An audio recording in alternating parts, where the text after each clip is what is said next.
وعلى آله وأصحابه الطيبين الطاهرين وجميع أصفيائه وأوليائه والأمته أجمعين أما بعد فقال الله تبارك وتعالى في الكلام القديم فأعوذ بالله السميع العليم من الشيطان الرجيم بفضل بسم الله الرحمن الرحيم حامين صدق الله العلي العظيم وصدق رسوله النبي الأمي الأمين متين الكريم الرؤوف الرحيم ونحن على ذلك لمن الشاهدين والشاكرين والحمد لله رب العالمين إن الله وملائكته يصلون على النبي يا أيها الذين آمنوا صلوا عليه وسلموا تسليما اللهم صل على سيدنا وشفيعنا حبيبنا مولانا محمد وعلى سيدنا مولانا محمد وبارك وسلم وصلاة وسلام عليك يا رسول الله وصلاة وسلام عليك يا حبيب الله وصلاة وسلام عليك يا نبي الله وعلى آلك وصحابك يا محمد رسول الله صلى الله عليه وآله وصحبه وسلم وتسليما كثيرا كثيرا آمنت بالله الحمد للہ شعبان المعظم کی یہ پہلی جمعرات کی سعادت کو حاصل کرنے کے لیے ہم اور آپ جمع ہوئے ہیں دستور کے مطابق، اور اس کے بعد آنے والا مہینہ رمضان المبارک کا ہے۔ اس سے پہلے جو گزرا وہ رجب المرجب کا ہے۔ اب یہ 3 مہینے ایک ساتھ ہیں۔ پہلا گزرا رجب، اب آیا شعبان، آنے والا ہے رمضان المبارک۔ اب یہ 3 مہینے ہیں۔ اب یہ ان 3 مہینوں کی بھی سعادت ایسی ہے، اگرچہ ان 3 مہینوں کی سعادتوں، فضیلتوں، برکتوں اور عظمتوں کی اگرچہ خلاصتاً تفصیل کے ساتھ بیان کریں گے تو ایسا کوئی ذہن نہیں ہوگا، ایسی کوئی کتاب نہیں ہوگی جو سما سکے۔ اسی لیے اللہ تبارک و تعالیٰ نے ایک کے بعد ایک رکھا ہے، ایک کے بعد ایک رکھا ہے۔ پہلے لایا رجب کو، پھر لایا شعبان کو، پھر لایا رمضان کو۔ یوں سمجھ لیجیے پہلا ہوگا بچپن، دوسری ہوگی جوانی، تیسرا ہوگا بڑھاپا۔ اب یوں سمجھ لیجیے اگر حقیقتاً خلاصتاً اشارتاً اگر کہوں گا تو پہلے ہوگی منگنی، پھر ہوگا نکاح، پھر ہوگا ولیمہ۔ بات سمجھ میں آ رہی ہے نا؟ یہ 3 ایک ساتھ ہیں۔ پہلے ہے ازل، پھر ہے دنیا، پھر ہے آخرت۔ یہ مرحلے ہی ایسے ہیں، اگرچہ نفس کے تعلق سے لے لیں گے، نفس کے اگر تعلق لے لیں گے، نفس امارہ، نفس لوامہ، نفس مطمئن۔ بات سمجھ میں ہے نا؟ اگرچہ نفس لے لیں گے، نفس امارہ اور نفس لوامہ، نفس مطمئن، یہ بھی 3 کا تعلق ہے۔ بات سمجھ میں آئی نا؟ تو شریعتاً ایک جواب ہے اس کا، طریقتاً ایک جواب ہے اس کا۔ الحمدللہ ہم خوش نصیب ہیں، یہاں شریعت بھی ہے، طریقت بھی ہے۔ یہاں شریعت سے بہکاوا کسی کو کوئی نہیں ہے، اور طریقت کی الجھنوں میں بھی کوئی نہیں ہے۔ بس سمجھ میں آ رہی ہے؟ الحمدللہ شریعت بھی ہماری ہے طریقت بھی ہماری ہے. جب شریعت سے گزریں گے طریقت پہ آئیں گے، جب دو ملیں گے تو حقیقت کا پردہ کھلے گا. شریعت و طریقت اور حقیقت، یہ تین بھی ہمارے ہیں. بات سمجھ میں آ رہی ہے؟ تو پہلے میں سب سے پہلے شعبان کا خلاصہ کر دوں جو علماء بیان کرتے ہیں. پہلے شریعتاً کے طور سے کر دوں، پھر انشاءاللہ ہم طریقت پہ چلیں گے. مجھے زیادہ دیر نہیں جانا ہے کیونکہ انشاءاللہ جہاں تک جلدی ہو سکے ختم کر دیں، وقت کافی ہے. تو شریعت کا مسئلہ جو علماء نے بیان کیا ہے، 5 حروف آئے ہیں شعبان میں. ان 5 سے 5 صفتیں بیان کی ہیں. 5 سے 5 صفتیں بیان کی ہیں. شعبان، شین، عین، با، الف، نون. یہ جدا ہیں، منقطع ہیں تو حروف ہیں. جب ایک دوسرے سے جڑ گئے تو شعبان ہے. ایک دوسرے سے جڑ گیا تو کیا ہے؟ شعبان ہے. الگ ہے تو حروف ہے. بس سمجھ میں؟ مگر علماء بیان کرتے ہیں کہ ہر حرف سے ایک صفت، ایک تاثیر، ایک ہدایت، ایک سبق ملتا ہے. یہ 5 حروف ہے نا. مگر پھر بعد میں ہم طریقت کے معنوں پہ چلیں گے. شین، عین، با، الف، نون، 5 حروف ہے نا شعبان کے.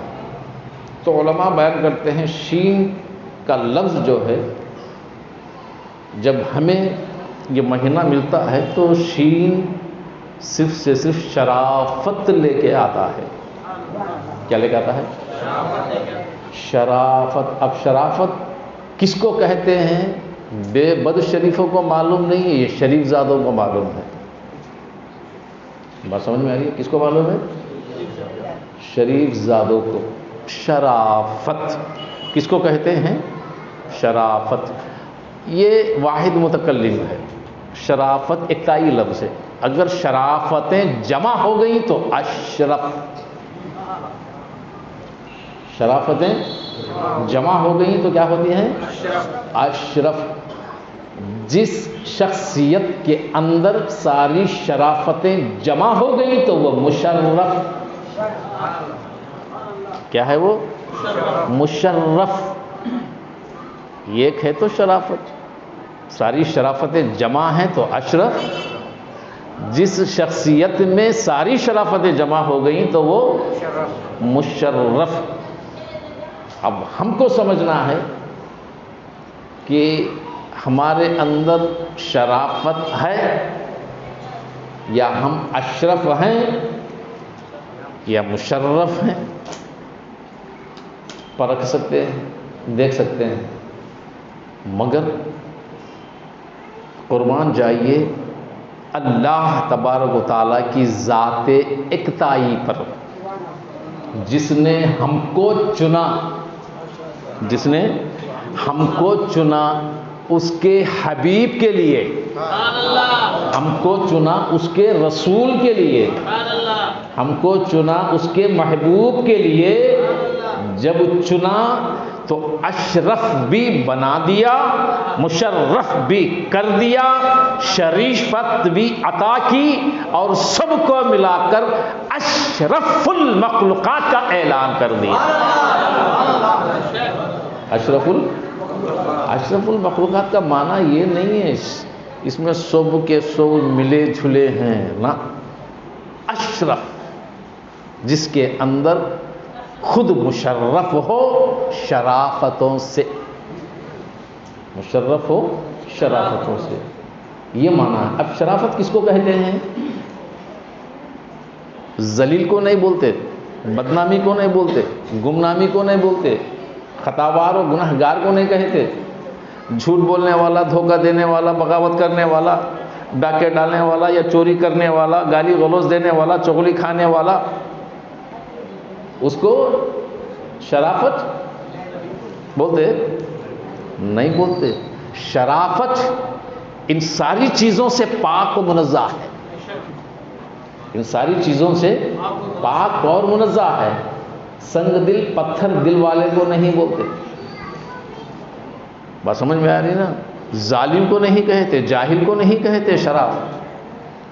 شرافت ان سب سے الگ ہے. شرافت کی خوبی وہ ہے جن خوبیوں کے اندر اللہ اور اس کے رسول کا پیغام ہے، اللہ اس کے رسول کی اطاعت ہے، اللہ اور اس کے رسول کی نعمت ہے. بات سمجھ میں آ رہی نا؟ اس کی عظمت ہے، اللہ اس کے رسول کی یاد ہے اور اس کا ذکر ہے، اور جس کے ساتھ وہ اطاعت کرتا ہے اسی کو شرافت، عزت، اعزاز، وقار، بلندی، سر بلندی. بات سمجھ میں آ رہا ہے؟ جیسے جیسے لوگوں میں اس کا اعزاز بڑھتا ہے شرافت کو لے کے، اور وہ اسی شرافت سے مشرف ہوتا جاتا ہے. بات سمجھ میں؟ یہ شریعت ہے. کیا ہے یہ؟ شریعت.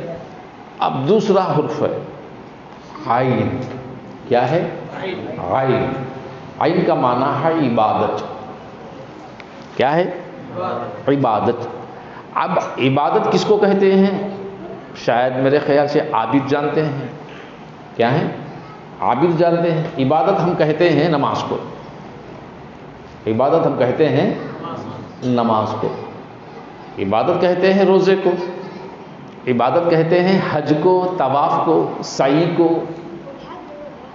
عبادت کہتے ہیں زیارت کو. عبادت کہتے ہیں نا، عبادت، عبادت. اور عبادت کہتے ہیں زکوٰۃ کو بھی، خیرات کو بھی، صدقے کو بھی عبادت. مگر یہ جو عبادت شعبان شرافت کے ساتھ حرف عبادت عین پر آتا ہے، عبادت پر آتی ہے، تو وہ کیا ہے؟ وہ کیا ہے؟ اور ایسی عبادت جو رب کو راضی کرے. ایسی عبادت رب کو راضی کرے. ایسی عبادت جو رب کو راضی کرے. اور ایسی عبادت دکھاوے کی جو لوگوں کو راضی کرے. بس سمجھ میں؟ مگر شعبان عبادت کی خوشخبری لاتا ہے. عبادت کی خوشخبری لاتا ہے. اور اس کے بعد آیا حرف با. با سے معنی ہوتا ہے بر کا. بر کا معنی ہے نیکی. کیا معنی ہے؟ نیکی. اب نیکی کس کو کہتے ہیں؟ مجھ سے زیادہ آپ جانتے ہیں، مجھ سے اچھا ہی جانتے ہیں نیک کس کو کہتے ہیں. نیکی ہر وہ اچھا کام نیک کہلاتا ہے. ہر وہ سچائی نیکی ہے. ہر وہ یار و مددگاری نیکی ہے. ہر وہ بھائی چارگی نیکی ہے. ہر وہ لفظ خیر نیکی ہے.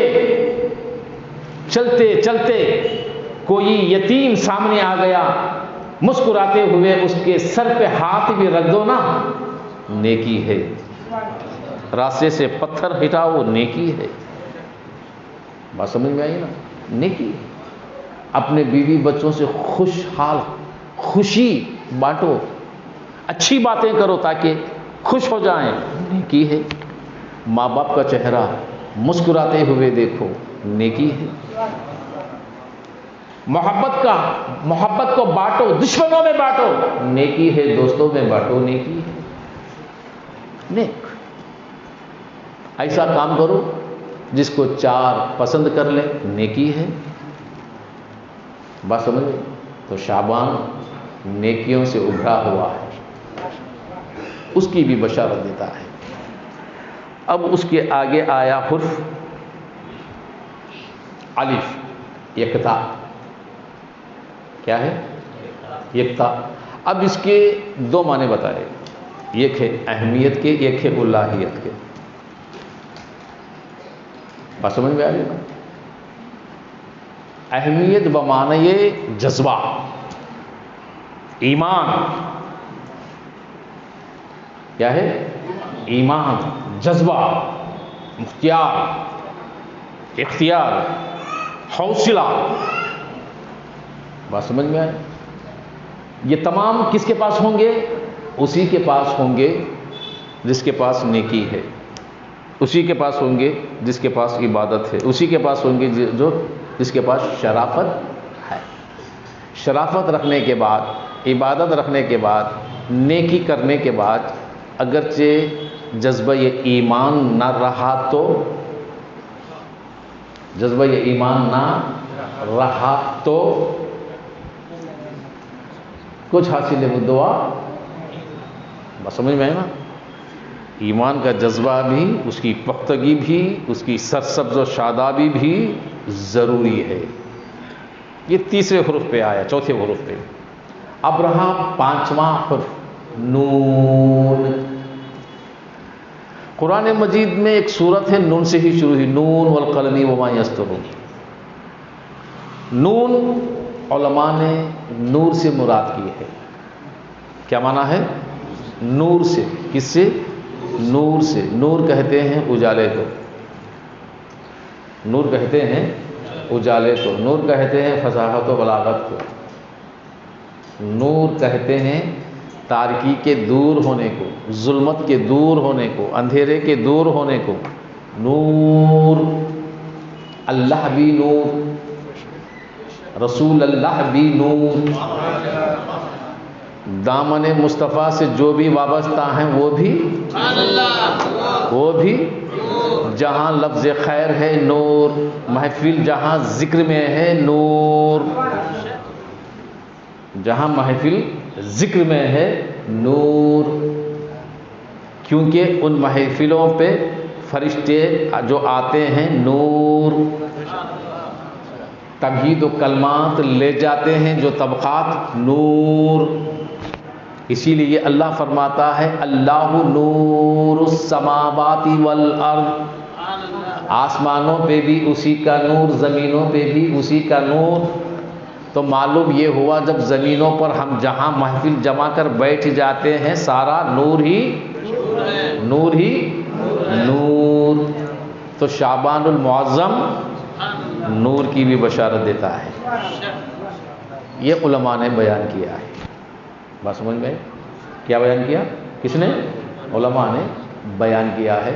شریعت یہاں تک. بات سمجھ میں کہ کیا ہے؟ شریعت ہے. یہ شرافت بھی ہو، عبادت بھی ہو، نیکی بھی ہو، جذبہ بھی ایمانی ہو، ایمان کا ایمانی جذبہ بھی ہو، اور نور. یہ شریعت ہے. سمجھ گئے نا آپ؟ اب اس کے ساتھ اب یہ شریعت جو ہم کو بتاتی ہے، مگر کیوں اس شعبان سے اس تعبیر کو کیوں کیا ہے؟ اس لیے کیا ہے کہ اللہ نے قرآن پاک میں حامیم ایک سورت شروع کیا ہے. سبحان اللہ. لفظ ہا اور لفظ میم، مگر شعبان کے حرفوں میں نہ ہا ہے نہ میم. نہ ہا ہے نہ میم ہے. مگر اس سے کیا مراد ہے؟ مراد بہت بڑی ہے. مراد بہت بڑی ہے. کیونکہ جب رجب المرجب آیا، جب رجب المرجب آیا،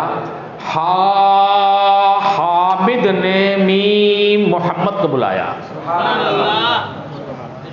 سمجھ میں آئی آپ کو؟ جب رجب آیا اس سے پہلے مہینہ، حامد نے میم محمد کو بلایا. کس نے بلایا؟ حامد. کون؟ جس کی تعریف کی جائے. اللہ. کون؟ اللہ نے محمد کو بلایا. مگر کیوں بلایا؟ وجہ ہوگی نا. تھوڑی وجوہات تو میں نے رجب میں رکھی تھی، اب بھی ایک بات میں آپ کو کہہ دوں. وجوہات تو کچھ ہو گیا نا. بلایا نہیں سمجھے؟ بلایا. کس نے بلایا؟ حامد نے محمد کو بلایا. حامد ہا یہ لفظ بلندی ہے. میم بلایا. جب اللہ نور، اس کا کلام نور، اس کی ذات نور، اس کے صفات نور، زمانے کو گھیرا نور، آسمانوں کو گھیرا نور، زمینوں کو گھیرا نور، مگر مصطفیٰ کہاں ہیں؟ مصطفیٰ کدھر ہیں؟ زمینوں پہ تو ہیں. زمینوں پہ ہی ہے نا. جب زمینوں پہ ہیں اللہ نے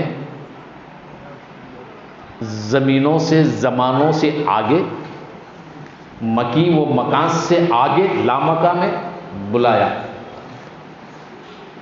یہاں سے وہاں، جگہ سے بے جگہ، مکان سے لامکان، زمان سے بے زمان بلایا نہ بلایا؟ اس سے پہلے جبریل آتے تھے نا، پیغام دیتے تھے، کلام دیتے تھے، سلام پہنچاتے تھے، حکمت دیتے تھے، قرآن دیتے تھے کہ نہیں دیتے تھے؟ آیا نا پیغام خدا کا وہاں سے یہاں، مگر آج کی رات بلایا وہاں، تو معلوم کیا ہوا؟ مقام بھی ہے ایسا جس کو سارے عالم کے ادراک میں وہ مقام آ ہی نہیں سکتا، عقل و فہم میں آ ہی نہیں سکتا۔ ایک مقام ایسا ہے جس کو سوا خدا اور اس کا رسول ہی جانتا ہے، کوئی تیسرا نہیں جانتا۔ اس جو تیسرا نہیں جانتا اس جگہ بلایا جس کی جگہ کا کسی کو پتہ نہیں، بلایا۔ یہ رجب تو معنی کیا ہے؟ رجب دیدار کا مہینہ، رجب دیدار کا مہینہ، یوں سمجھ لو دیدار کا مہینہ۔ جب دیدار ہو گئی شعبان آ گیا۔ کیا آ گیا؟ شعبان آ گیا۔ ہمارے رسول فرماتے ہیں یہ مغفرت کا مہینہ، یہ کیا ہے؟ مغفرت کا مہینہ۔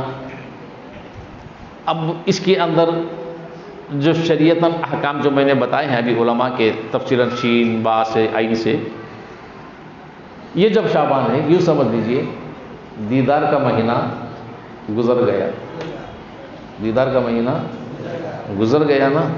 جب دیدار کا مہینہ گزر گیا، اب اس مہینے کو کہتے ہیں شعبان کو، جو مغفرت کا مہینہ رسول نے فرمایا ہے اختیار کا مہینہ۔ کیا مہینہ؟ اختیار کا مہینہ۔ جب رمضان آئے گا یاروں کے یار کا مہینہ، سارے مومنوں کا مہینہ، سارے مومنوں کا مہینہ۔ تو معلوم یہ ہوا شاخ لگائی شعبان میں، شاخ لگائی رجب میں، پھل لگا شعبان میں، اور کھایا امت نے رمضان میں۔ بات سمجھ میں آئی؟ مصطفیٰ نے، پیارے رسول نے ہماری تمہاری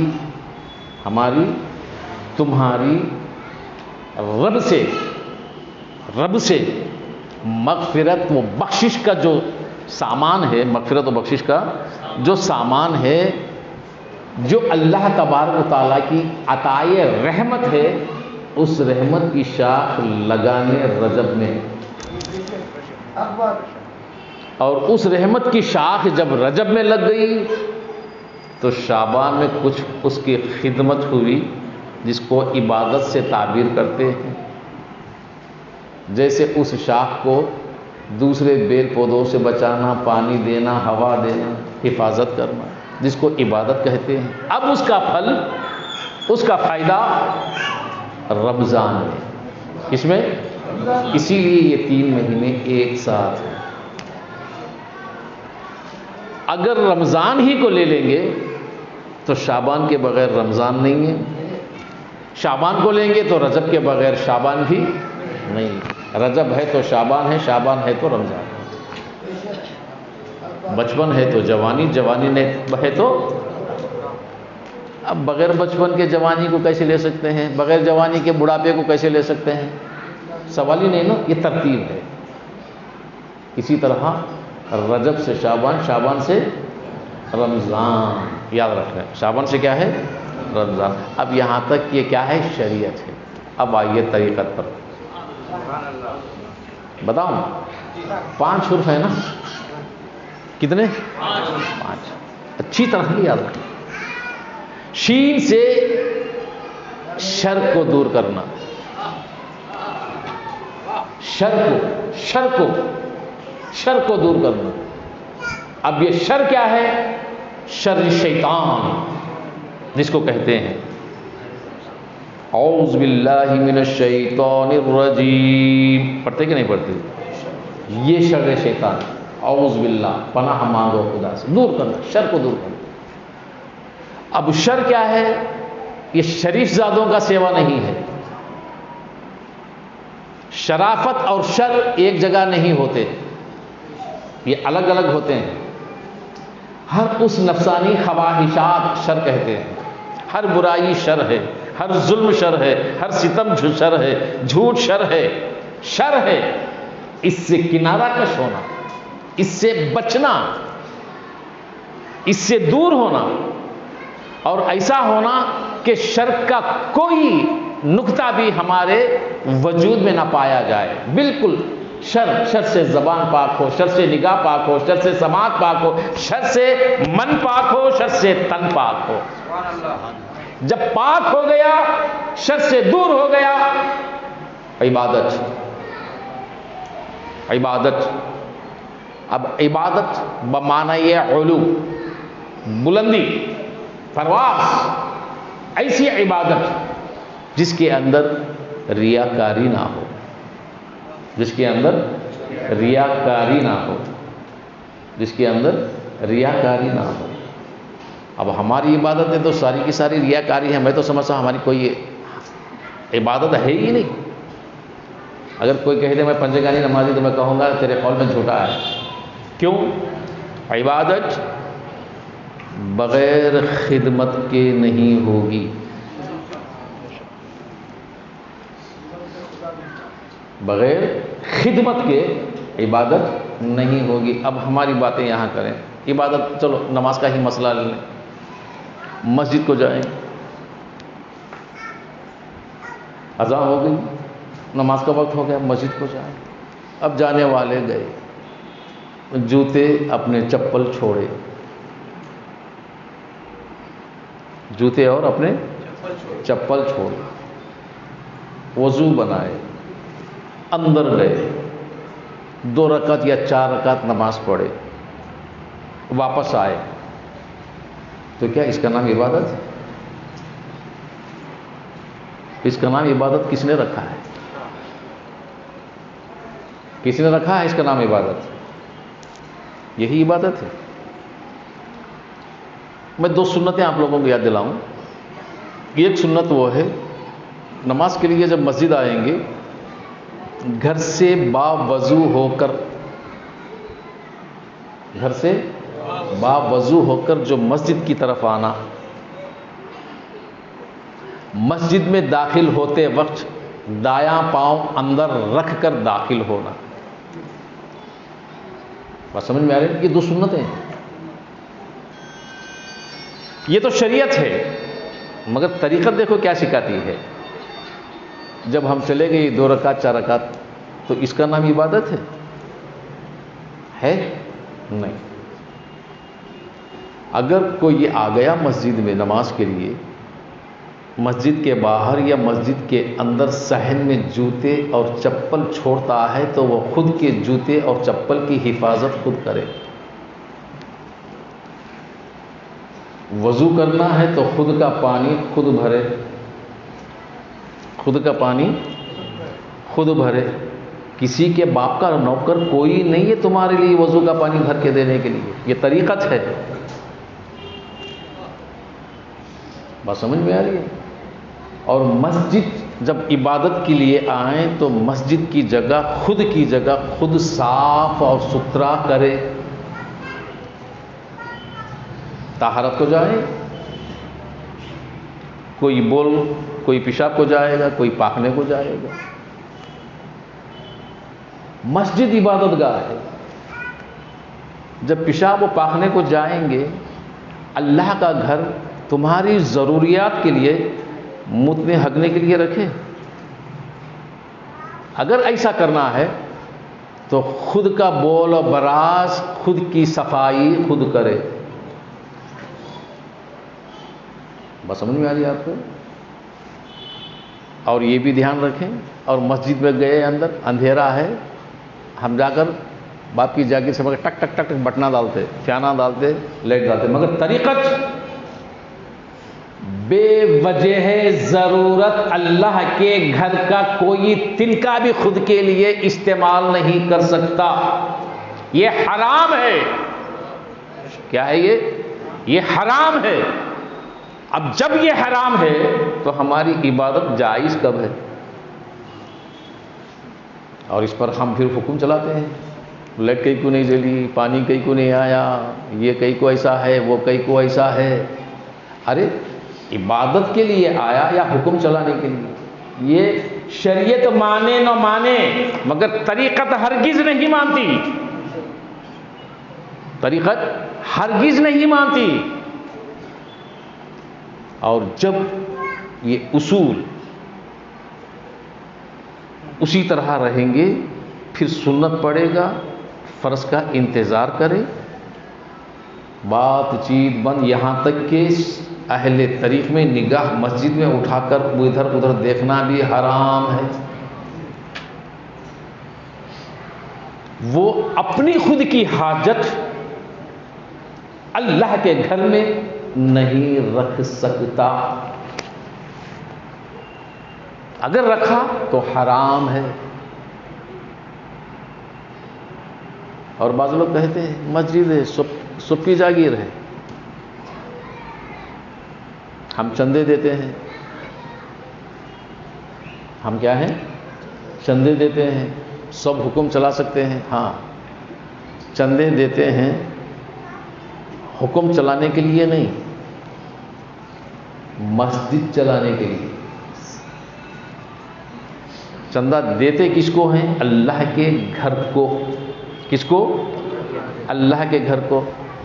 جب اللہ کے گھر کو چندہ دیا ہے، ہم آرڈر بھی اللہ کو دینا، حکم بھی اللہ کو چلانا، مگر ہم چلاتے ہیں؟ ہمارے حالات دیکھو، اگر جوتے اچھے ہیں تو صاف، کوئی چیزیں اچھی بھی نظر آ گئیں صاف، پھر حکم چلاتے ہیں۔ اب میں کہتا ہوں جب اللہ کے گھر کی ہم خدمت عبادت کے لیے نہیں کر سکتے تو پھر عبادت کا معنی کیا ہے؟ اللہ کے گھر میں اونچی آواز سے بات کرنا حرام۔ فرض ادا کرنے گئے، یہ حرام اور حلال دو ایک برتن میں جمع کیسے ہوں گے؟ ہو سکتے ہیں؟ سوال ہی نہیں۔ اب پھر 8 دن جمعہ نماز پڑھنے والا مونڈا، وہ اپنے آپ کو بڑے سے بڑے اعلیٰ دلیلیں ظاہر کرنے لگتا ہے، تو میں کہتا ہوں ایسی دلیل لاؤ، ایسی دلیل لاؤ جو خدا پر لاگو ہو سکے۔ کس پر؟ کیونکہ وہ خدا کا گھر ہے، انسان کا نہیں۔ بات سمجھ میں؟ ان تمام چیزوں سے جو شامل ہو گئے نا، اس کو ریاکاری کہتے ہیں۔ اس ریاکاری سے جب عبادت ہو بطور خدمت سے تو اس کو عبادت کہتے ہیں، ورنہ وہ عبادت نہیں ہے، زحمت ہے، حرکت ہے، بغاوت ہے۔ کس سے؟ خدا سے، خدائی سے بغاوت ہے۔ یہ طریقت اس طرح کی عبادت آئی نا سمجھ میں؟ اب اس کے بعد لفظ ہے برکہ۔ کیا ہے؟ برکہ یعنی نیکی۔ ایسی کرو خود کو پتہ نہ ہو، ایسی کرو خود کو پتہ نہ ہو۔ میں نے کس کو کھانا کھلایا معلوم نہیں، کس کو صدقہ کیا معلوم نہیں، کس کو کتنا دیا معلوم نہیں، کیوں دیا معلوم نہیں، خود کو پتہ نہ ہو۔ اگر لوگ جان گئے کوئی اللہ والا مدد کر دیا، کوئی اللہ والا کر دیا، یہ مت کہنا کہ وہ کرنے والا میں، یہ نیکی نہیں۔ لوگوں سے چھپ کر، اپنے نام کو چھپا کر، اپنی خودی کو مٹا کر جو نیکی کرتا ہے وہ نیکی بر کے لائق ہے۔ یہ اہل طریقہ، کیا ہم ایسا کر سکتے ہیں؟ سوال ہی نہیں. ایک اچھا کام کر لو تو اس کے چرچے ڈنکے بجانے لگ جاتے ہیں، احسان گننے لگ جاتے ہیں. اور ایسے احسان ہم ہر چھوٹی چھوٹی نیکیوں کو گن گن کر برسوں برسوں تک اٹھائے رکھتے ہیں. بڑے بڑے گناہ بھول جاتے ہیں، بڑی بڑی خطائیں بھول جاتے ہیں.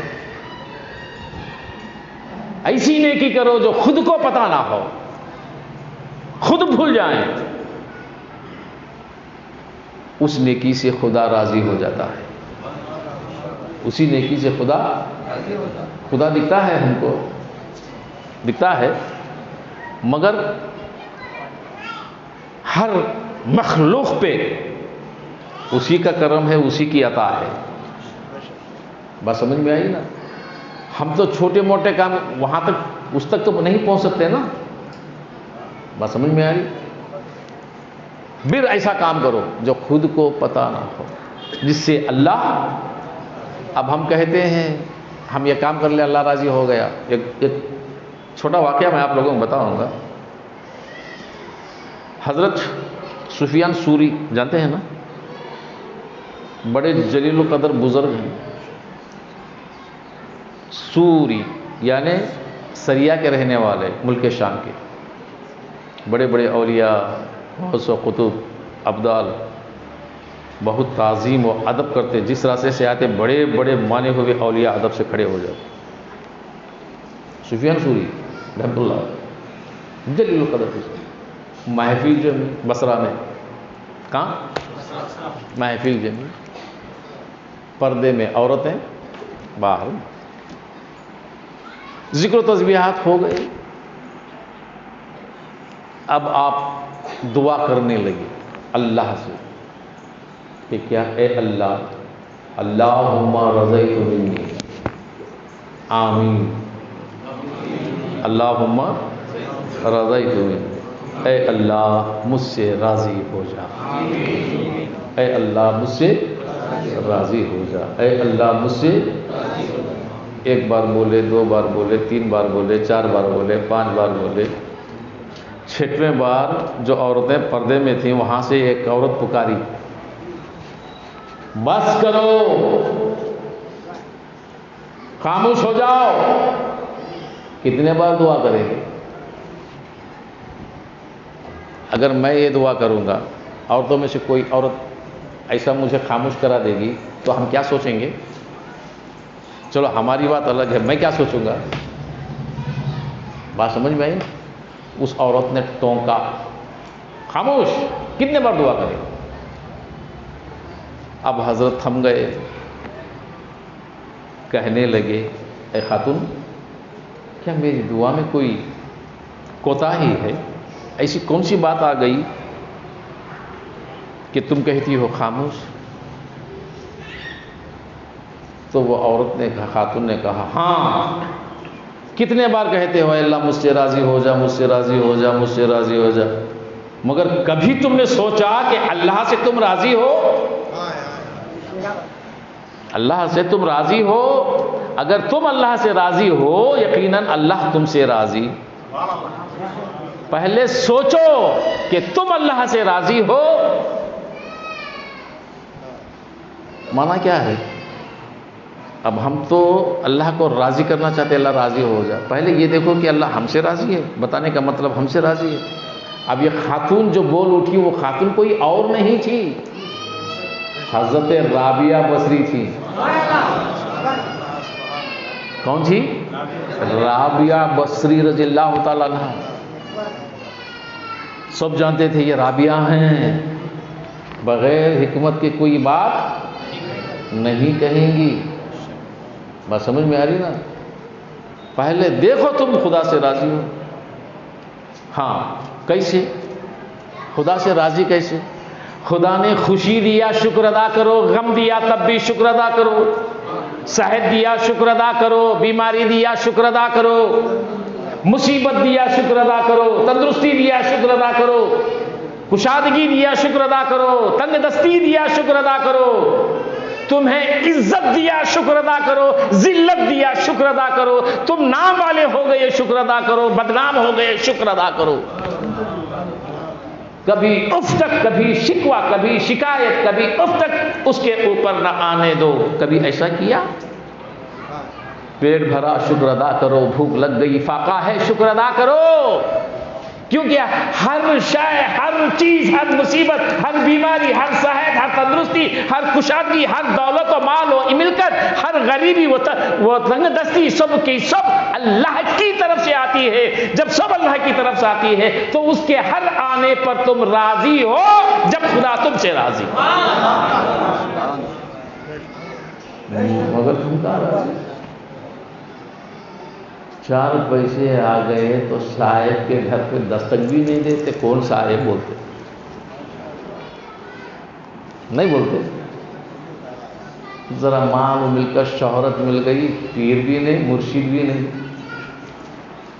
تکلیف آ گئی، تنگ دستی ہو گئی، صاحب صاحب راتوں کی نیند حرام کر دیتے. میں مثال دے رہا ہوں آپ کو، بات سمجھ میں آ رہی؟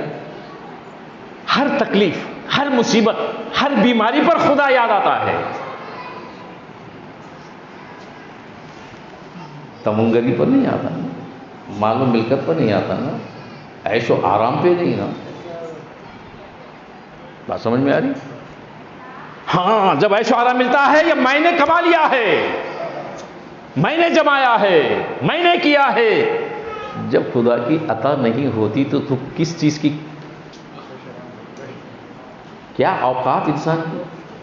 جب خدا مہربان نہیں ہو، خدا کی عطا نہ ہو، اس کی نعمت نہ ہو، اس کی رحمت نہ ہو، اس کی نگاہ کرم نہ ہو، تو کون؟ سب کچھ مل گیا تو میں، ختم کیا تو خدا. اللہ نے مجھ پر کم نظر دیکھا، اللہ مجھے بھول گیا، اللہ ہم سے نگاہ کر لیا، اللہ ہم کو، یہ شکو شکایت. اللہ کی ہر عطا پہ جب تک راضی نہ ہو خدا ہم سے راضی ہونے والا. حضرت ایوب تونگر تھے، بادشاہ وقت تھے، راضی تھے. تنگ دست ہو گئے، بیمار ہو گئے، براز خدا تھے. بات سمجھ میں آ رہی؟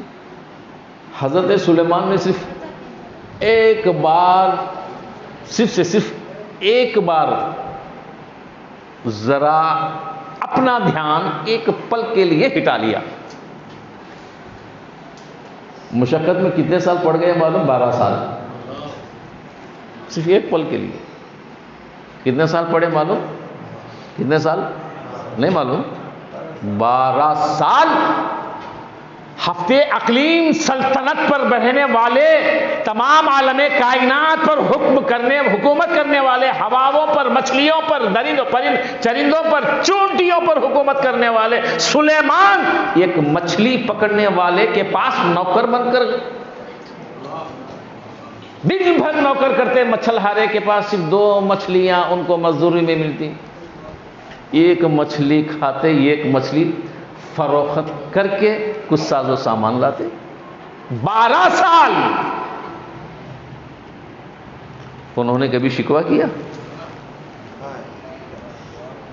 تخت و تاج پر بیٹھنے والے، جن کے دربار میں آصف بلخیار جیسے درباری رہنے والے، آنکھ پلکتے ہی بلقیس کا تخت لا کر پہنچانے والے ان کی امت میں، آصف بلخیار جیسے بڑے بڑے جن ان کے غلام، دیو ان کے غلام، پریت ان کے غلام، چڑیل ان کے غلام. ایسے سلیمان 12 سال نوکر بن کر ناؤ کے پیچھے جالا لے کر مچھلیاں پکڑ رہے، تب بھی خوش، اب بھی خوش. تب تخت و تاج پر، ہوا پر تختہ اڑتا تو شکر ادا کرتے تھے. اب ناؤ کے پیچھے مچھلی کا جالا پھینک کو کھینچتے تھے، تب بھی خدا کا شکر. یہ رضا ہے. کبھی یہ نہیں کہا ہے اللہ مجھے اتنے بڑے عہدے سے اتنا گرا دیا. اب ہمارے یہاں چھوٹے موٹے آدمی کو ہی بولا، اب یہ سمجھو ایک مثال، یہ آستانہ ہے، آستانہ غوثیہ ہے کہ نہیں؟ الحمدللہ یہ پہلے کیسا تھا، اب کیسا ہے، آپ لوگ دیکھتے ہیں، جانتے ہیں نا. اب ہم بھی ہیں، میں بھی ہوں، آپ بھی ہیں. مرید بھی ہیں، معتقد بھی ہیں۔ اب اس کا جو تعلق ہے کسی نے اپنے شوق سے، دل سے، محبت سے اپنا کر کبھی کسی نے خدمت سے کبھی صفائی کی، کبھی جھاڑو پہنچا، ہٹ ہو جائیں گے، ایگو آتا، میں کرنا کیا وہ، میں کرنا، پھر سب ہونا، اس کو کہتے ہیں خدمت۔ کیا کہتے ہیں؟ خدمت۔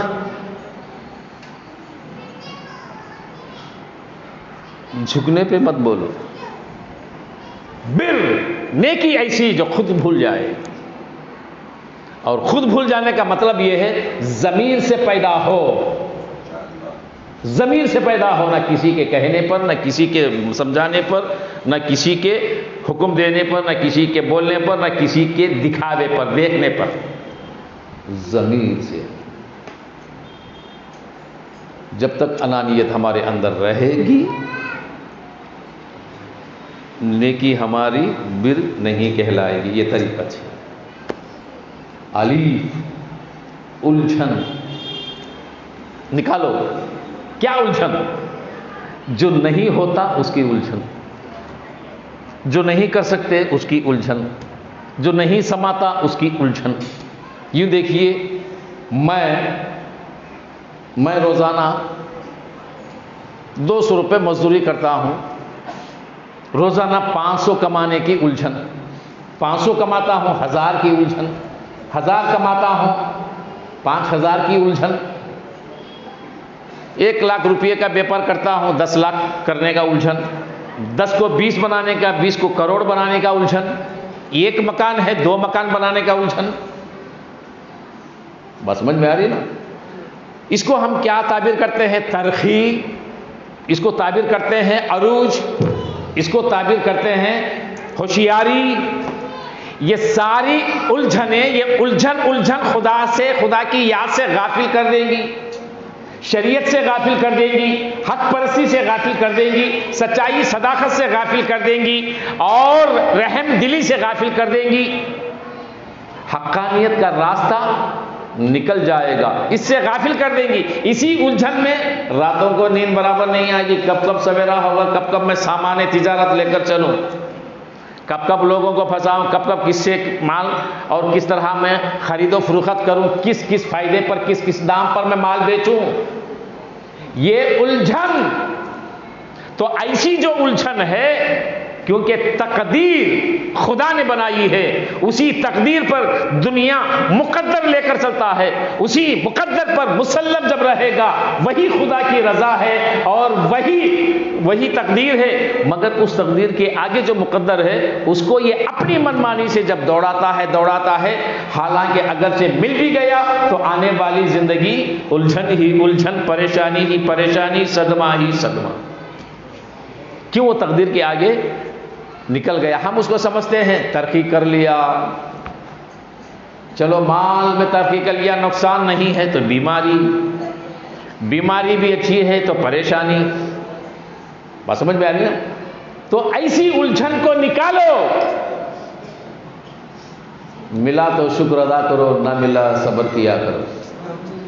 ملا تو شکر ادا کرو، نہ ملا تو ہاں۔ اور ایسی الجھن، اب تمہارے سامنے میں ہوں اعلیٰ، کل نہیں پرسوں آپ وہ ہمارے سامنے اتنا بڑا ہو گیا، ہمیں کیوں نہیں ہوتا؟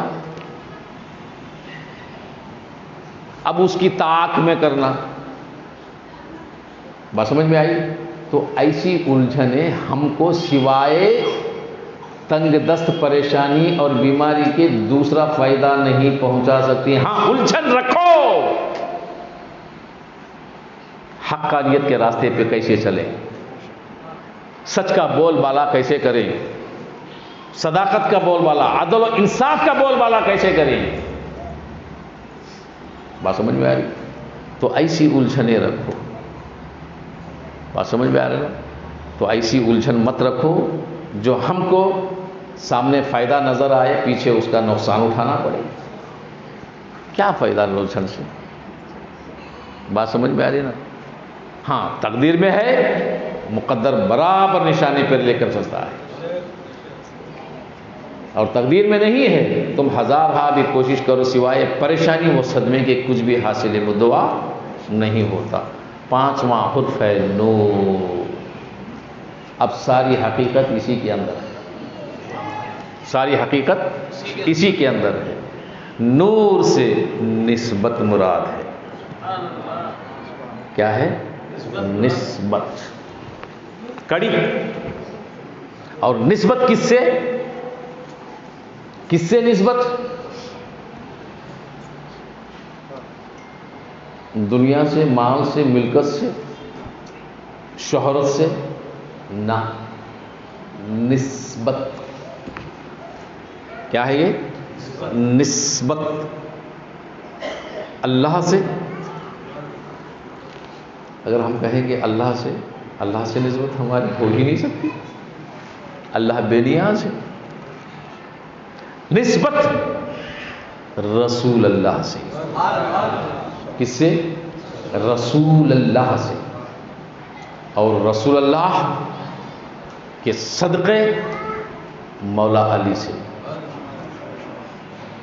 تو اسی طرح نبوت سے ولایت کا سانچہ نکلا، تو ولایت کے سانچے میں مولا علی کے بعد جو بھی ملے ہر اس صاحب وقار سے، ہر اس صاحب وقار سے، صاحب نسبت سے، صاحب طریق سے۔ نسبت جب قائم ہو گئی پھر اس کو توڑنے والا کوئی نہیں ہوگا، جدا کرنے والا کوئی نہیں ہوگا۔ یہ نسبت کیوں؟ یہ اس لیے کہ ہم خدا سے نسبت نہیں رکھ سکتے، محبت رکھ سکتے ہیں۔ کیا رکھ سکتے ہیں؟ محبت رکھ سکتے ہیں، اور محبت بھی خدا سے کب رکھ سکتے ہیں؟ جب پہلے رسول کی محبت ہو، پہلے رسول کی محبت ہو۔ اب طریق میں آئیں، اب رسول سے محبت کب رکھ سکتے ہیں؟ پہلے اپنے مرشد سے محبت ہو۔ ایسا نہیں قرآن نے کہا حدیث کہ رسول اللہ سے محبت کرو، تو معنی ہم وہاں تک نہیں سمجھے۔ کیوں؟ معنی یہ ہے قل ان کنتم تحبون اللہ، محبت خدا کی، فاتبعونی، بس سمجھ میں آ رہی ہے کیا ہے؟ فاتبعونی۔ اب فاتبعونی کا دائرہ جو ہے، اب اس میں صرف بمعنی ترجمہ جو کیا ہے کہ اطاعت میری، کس کی؟ اطاعت، اچھی طرح یاد رکھ لیں۔ میں بظاہر معنی اگرچہ ترجمے کے اوپر غور کریں گے تو کہیں سے کہیں چلے جائیں گے۔ فاتبعونی، میری اطاعت، یحببکم اللہ۔ اب میری اطاعت کس کی ہے؟ اس میں نہ رسول کا نام بتایا، نہ نبی کا نام بتایا، نہ محبوب کا نام بتایا۔ بات سمجھ میں آئی؟ اس کے اندر کسی کا بھی نام نہیں ہے۔ تو میری اطاعت، تو مجھے بتائیں کس کی اطاعت؟ کس کی اطاعت کریں؟ یحببکم اللہ، وہ اللہ کی محبت ہو جائے گی۔ تو اس آیت مبارکہ میں نام نہیں ہے، مگر سارا نام و مقام آیت سے پہلے جو لفظ قل ہے، لفظ قل ہے، اسی قل میں ہے۔ قل، اے میرے حبیب تو کہہ دے۔ اب یاد رکھو، اللہ کہتا ہے محبت ہم اللہ سے کرنا چاہتے ہیں تو خوش ہونا کہ نہیں ہونا؟ ارے میرے بندے میرے سے محبت کرنا چاہتے ہیں، مجھ سے محبت کرنا چاہتے ہیں، اے بندو مجھ سے محبت کرتے ہو نا، میں بھی تم سے محبت کروں گا۔ کیوں؟ دوسری آیت میں ایک جگہ ہے یحبونہم کحب اللہ، دوسرا طبقہ ہے یہ، یحبونہم کحب اللہ یحبونہم کحب اللہ، اللہ ان سے محبت کرتا ہے. یہ دوسرا طبقہ ہے، یہ اللہ ان سے محبت کرتا ہے. کحب اللہ، جو اللہ سے محبت کرتے ہیں. تو معلوم کیا ہوا؟ پہلے اللہ محبت کرے گا، پھر بندہ محبت کرے گا. تو بندہ محبت اللہ سے کرنے کے لیے واجب ہے کہ خدا پہلے ہم سے محبت کرے. اس کا محبت کرنا واجب، اس کا محبت کرنا واجب. یحبونہم، ان سے محبت. اور ہمارا محبت کرنا فرض، ہمارا محبت کرنا فرض. مگر واجب اور فرض کس سے ہے؟ سنت مصطفیٰ سے. کس سے ہے؟ سنت نہیں تو نہ فرض ہے نہ واجب. سنت نہیں تو فرض بھی نہیں، واجب بھی نہیں. اب قل کے دائرے میں کہہ دیا، قل ان کنتم تحبون اللہ، کہہ دو ان سے کہ خدا سے محبت کرنا چاہتے ہیں، فاتبعونی،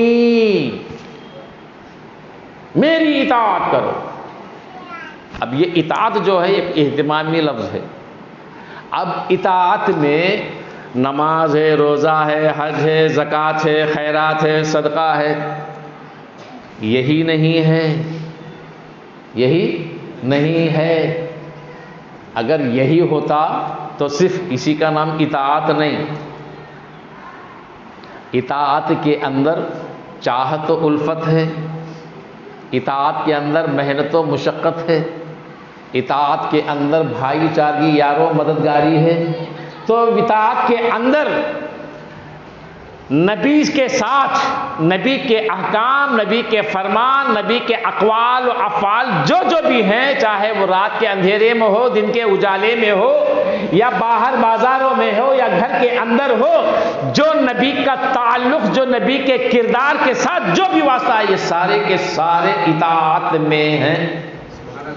کیا ہے یہ؟ اطاعت میں ہیں. ایک بار نبی راستے سے جاتے، کانٹا چوبا، نکل گیا، کانٹا لگا، نکل گیا. مگر ایک صحابی تھے، وہی راستے سے جاتے، وہ کانٹا نہیں چبھتا، خود چباتے، نکالتے، چلتے. یہ کیا معاملہ؟ کیا معاملہ یہ؟ نبی کی سنت، اطاعت. نبی بات کرتے کرتے ایک لفظ پر اپنا ہاتھ داڑھی پہ لگاتے. صحابہ پہ قربان جائیں، جب بھی یہ دعا، یہ لفظ ان کی زبان پہ آتا تو ہاتھ داڑھی پہ رکھتے. اطاعت، سنت، یہ قرآن میں کہاں سے لائیں گے؟ قرآن میں کہاں سے لائیں گے؟ نبی اپنی حیات زندگی میں جو ظاہر اور باطن گھر والوں نے دیکھا، ظاہر باہر والوں نے دیکھا. جب دونوں بھی دیکھے تو باہر کی باتیں شریعت، گھر کی باتیں طریقت بن گئی. اب یہ دو جو مل کر آ گئے وہ مولا علی بن گئے. کیونکہ مولا علی باہر بھی ہیں، گھر میں بھی ہیں، ظاہر میں بھی ہیں، باطن میں بھی ہیں. اب مولا علی سے جو جاری ہوا اس کو ولایت کہتے ہیں. اور یہی ولایت کے سانچے ہر ایک میں آتا گیا. اسی لیے شریعت میں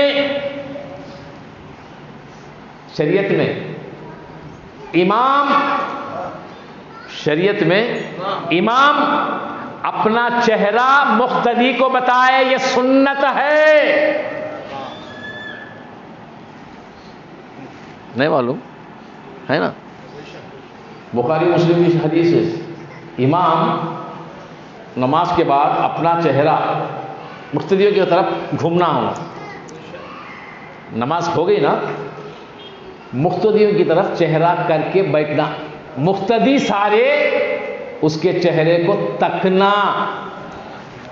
اسی لیے کہتے ہیں امام کو پسندیدہ رکھو.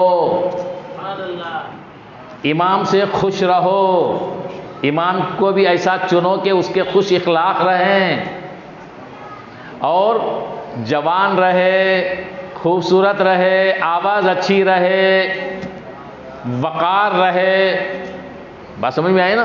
امام کے تقریباً 40 پر 7 اصول ہیں، جب جا کر اس کی امامت، کیوں؟ چہرہ مقتدی کی طرف پھرنا ہے اور سارے مقتدی اس کے چہرے کو تکنا ہے، یہ سنت۔ کیا ہے یہ؟ سنت۔ طریقت میں ہر مرید اپنے پیر اور مرشد کا اگرچہ ایک پل بھی اس نگاہ سے چہرہ تک لیتا ہے تو زیارت کیا ہوتی ہے؟ زیارت۔ اب سنت میں زیارت میں فرق کیا ہے؟ سنت میں زیارت میں فرق کیا ہے؟ بہت بڑا فرق ہے۔ کیا ہے؟ بہت بڑا فرق ہے۔ کیا فرق ہے؟ یہ سنت، مقتدی جب چہرہ تکتے ہیں، یہ سنت، یہ اس لیے کہ یہ بھی ایک اطاعت ہے۔ کیا ہے یہ بھی اطاعت میں شامل ہے، یہ سنت ہے۔ یہ سنت مصطفیٰ کا ذکر ہے۔ کیا ہے یہ؟ مصطفیٰ کا ذکر ہے۔ دیکھتے ہیں جب مقتدی چہرہ تکتے ہیں، الحمدللہ ہماری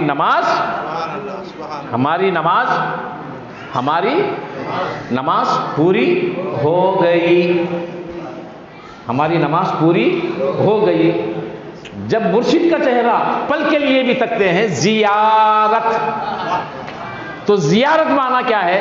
ہم نے جس کی عبادت میں ہیں وہ عبادت قابل قبول ہو گئی، قابل قبول ہو گئی۔ ایک چہرہ مسجد میں تکا تھا، ایک چہرہ مسجد میں تکا تھا، ایک چہرہ خانقاہ میں تکا ہے۔ وہاں کا تکنا یہاں کے تکنے میں فرق یہ ہے، ایک مسجد کا تکنا کعبے کا تکنا، مسجد کا تکنا کعبے کا تکنا، اور خانقاہ کا تکنا کعبے والے کا تکنا۔ کعبے کا تکنا اور ہے، کعبے والے کا تکنا اور ہے۔ اسی لیے میں نے کہا تھا کہ رندوں کی نظر میں خانہ کعبے سے بڑھ کر ہوتا ہے، ساقی کی گلی کا ہر پھیرا ایک حج کے۔ بات سمجھ میں آئی؟ کیوں؟ زمانہ چاہتا ہے طواف کعبہ سے اس کو راضی کرے، مگر کعبہ والا چاہتا ہے زیارت سے اس کو راضی کر لے۔ لات و منات و عزا کا گھر کعبہ ہے۔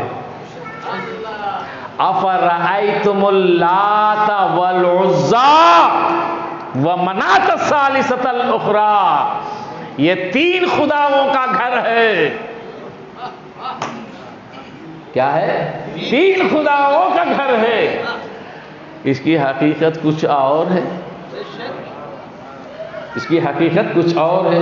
اگر اس کا معنی بتا دیں تو شریعت والے میرا گریبان پکڑ لیں یا کفر کا فتویٰ دے دیں، مگر حقیقت کو کون چھپائے؟ حقیقت کو کون چھپائے؟ یہ 3 خداؤں کا گھر ہے۔ کیا ہے؟ افرأیتم اللات والعزا ومناۃ الثالثۃ الاخری۔ بات یہیں پر ختم نہیں ہوئی، بات آگے جاتی ہے۔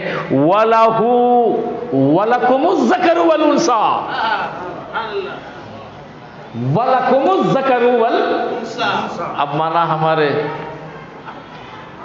بات سمجھ میں آیا نہیں؟ وَلَكُمُ الذَّكَرُ، انہی میں سے مرد ہیں، انہی میں سے عورت، انہی میں سے مرد ہیں، انہی میں سے عورت۔ کن سے؟ 3 سے۔ لات عزا و منات، یہ قرآن ہے۔ کیا ہے یہ قرآن ہے۔ 3 خداؤں کا گھر کعبہ، مگر سارے خداؤں کا خدا جس کو کہتے ہیں نا، نہیں بولے ابھی بولے تو یاد نہیں ہے؟ خدا ایک صفت ہے. کیا ہے؟ صفت بمعنی یہ رب. خدا فارسی ہے، بمعنی یہ رب. اللہ نے بادشاہوں کو بھی یہ لقب دیا، عورت کے لیے شوہر کو یہ لقب دیا نیم خدا. نیم خدا یعنی آدھا خدا. تو مجھے بتائیں پھر آدھا خدا کہاں؟